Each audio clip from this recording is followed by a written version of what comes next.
Digital records అనగానే టాలీవుడ్ లో మహేష్ బాబు, పవన్ కళ్యాణ్ గుర్తొస్తారు.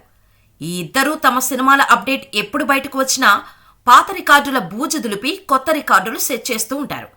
ఇతర హీరోలు ఎవరైనా వీరి రికార్డులు బ్రేక్ చేసిన వెంటనే వాటిని మళ్లీ బ్రేక్ చేసి తమ పేరు పైకి వచ్చేలా చేస్తారు. రికార్డులనే కాదు, సోషల్ మీడియాలో మోస్ట్ యాక్టివ్గా ఉండే ఫ్యాన్స్ బేసుల్లో కూడా Mahesh fans and Pavan fans top ప్లేస్లో ఉంటారు. పవన్ కాస్త సినిమాలు తగ్గించడంతో ఇప్పుడు సోషల్ మీడియాలో ఎక్కువగా మహేష్ బాబు హంగామా చేస్తూ ఉంటారు. సంక్రాంతికి గుంటూరు కారం రిలీజ్ ఉంది కాబట్టి ఇక ట్రైలర్ చూసిన తర్వాత సోషల్ మీడియా మరింత హీటెక్కింది. రాజమౌళి చెప్పినట్టుగా త్రివిక్రమ్ లాంటి డైరెక్టర్స్ మాస్ సినిమా చేస్తే ఎలా ఉంటుందో ట్రైలర్తోనే శాంపిల్ చూపించేశాడు గురూజీ. దీంతో ఒక్కొక్కటిగా డిజిటల్ రికార్డులు లేస్తున్నాయి. తెలుగు ట్రైలర్ రికార్డ్స్లో సలార్ 24 గంటల్లో 32.58 మిలియన్ వ్యూస్ రాబట్టి టాప్ ప్లేస్లో ఉంది.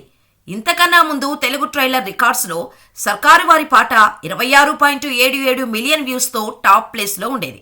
సర్కారు వారి పాట రికార్డ్స్ను బ్రేక్ చేసి సలార్ ఫస్ట్ పొజిషన్కు వచ్చింది. ఇప్పుడు మహేష్ ఫ్యాన్స్ మళ్లీ టాప్ ప్లేస్ని సొంతం చేసుకోబోతున్నారు.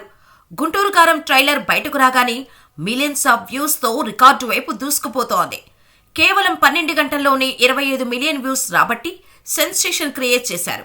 మరో 12 గంటల్లో 33 మిలియన్ వ్యూస్ రికార్డుని క్రియేట్ చేస్తే ఘట్టమనేని ఫ్యాన్స్ సెన్సేషన్ క్రియేట్ చేసినట్టే.